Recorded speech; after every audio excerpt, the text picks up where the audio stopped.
Então, eu resolvi gravar esse vídeo hoje porque um amigo aí do canal, o Luiz Henrique, ele me fez uma pergunta, né, que a princípio não tem nada a ver, né, mas eu achei bem interessante, porque muita gente está começando e pode ser uma das dúvidas realmente, né, que velocidade você tocar, tá, que você vai andar ali fora e tal.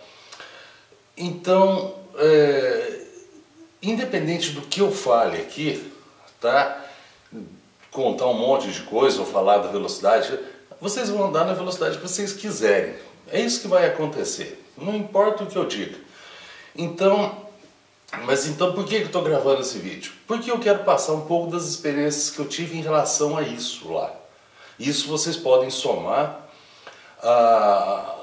ao que vocês já sabem para poder ir, para o que vocês vão fazer. Isso já pode entrar como subsídio, tá? Como uma experiência, né?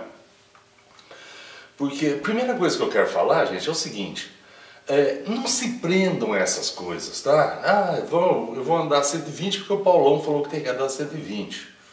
Eu vou andar 80 porque o cara falou que eu tenho que andar 80. Não é assim, sabe? Vocês andam aqui, vocês viajam, vocês sabem a velocidade que vocês têm que andar. A placa de 80 km está lá. Aqui no Brasil, lá na Argentina, lá no Chile, vai estar lá. Ali na cordilheira tem lugar que você vai ter que colocar uma primeira para poder fazer uma curva na subida, desse jeito fechada, vários lugares assim.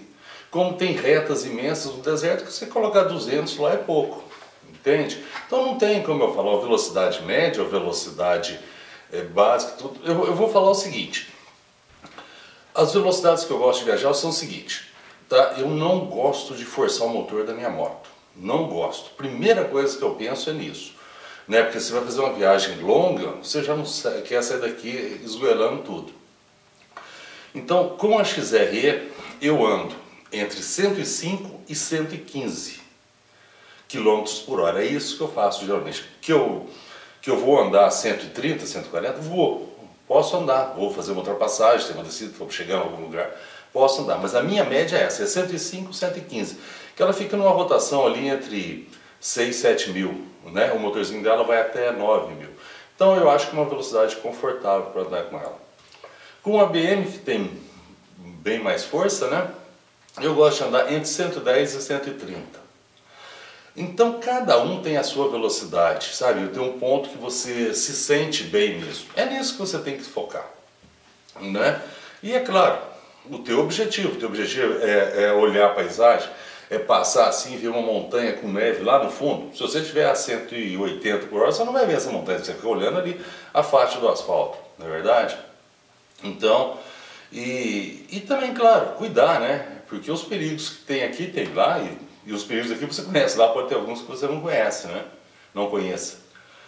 Agora, onde que a velocidade atrapalha bastante, tá? A gente se preocupa nessas marcas, né, de velocidade e não pensa nas outras coisas. Por exemplo, vou viajar eu e um amigo, eu só ando a 80, eu ponho 90 eu fico nervoso. O outro só se abaixa de 120 e fica nervoso. Pô, essa viagem tem alguma coisa para dar certo? Né?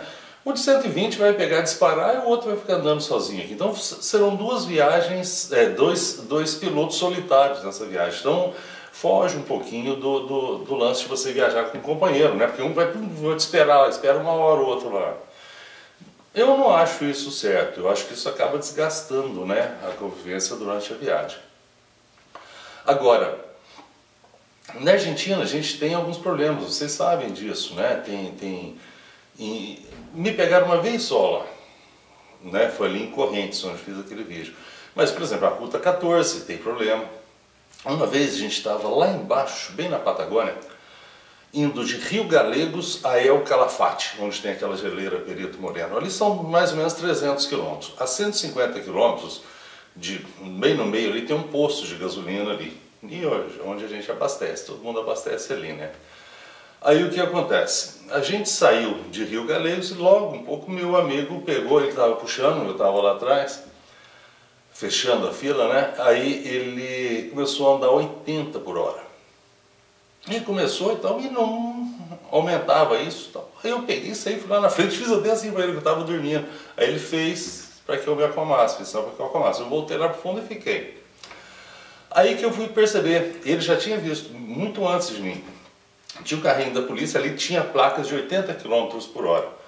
Ele tinha um carrinho da polícia e o carrinho estava cuidando da gente. E ele chegava a nos ultrapassar e, tipo assim, acabou, não tem problema nenhum. E lá na frente ele escondia num lugar que a gente não via. De repente ele passava a gente novo, então ele estava cuidando que a gente passasse dos 80 para ele multar, vou falar que multar. Nós andamos esses 150 quilômetros a 80, levamos 2 horas. Aí o que acontece? Lá eles estavam abastecendo também, eles voltaram. A gente terminou outro trecho de mais 150 até chegar em El Calafote, não 80, tá? Mas, então cada caso é um caso, sabe? Não adianta eu falar para vocês, façam isso, façam aquilo. Vocês têm que cuidar de outros problemas muito maiores do que esse, né? Então cada situação é uma situação. Não tem média de... depende muito do teu trecho, depende do teu objetivo, tá? Então não se fixem a essas coisas pequenas. A pergunta do Luiz Henrique foi muito providencial mesmo, sabe? Para vocês não fixarem nessas coisas pequenas, porque os problemas são outros. Isso nunca pode ser um impedimento para você fazer uma viagem dessa, tá? Então, falei a velocidade que eu andava e os problemas que eu quase tive ali, né? Eu acho que é isso, gente, tá? Fica atento nessas coisas, não se prenda às coisas pequenas, tá? Tem muita coisa muito mais importante do que isso. Mas vale essas perguntas, tá? Essas perguntas a gente passa, a gente começa a passar por cima disso e não sabe que é uma dúvida ainda, tá? Então qualquer coisa, faça as perguntas aqui, tá? Que eu respondo. Eu vou responder todas as perguntas. Eu acho que eu já respondi todas, de todo mundo. Se eu não respondi alguma, foi porque passou e ficou batido lá atrás, tá? Aí repito, porque realmente eu não vi, mas eu não deixo nenhuma pergunta sem resposta. Só se for um comentário também, ó, tá legal, tá. Aí não tenho o que responder, tá bom? Então, a dica de hoje seria essa. Bora pra estrada, gente.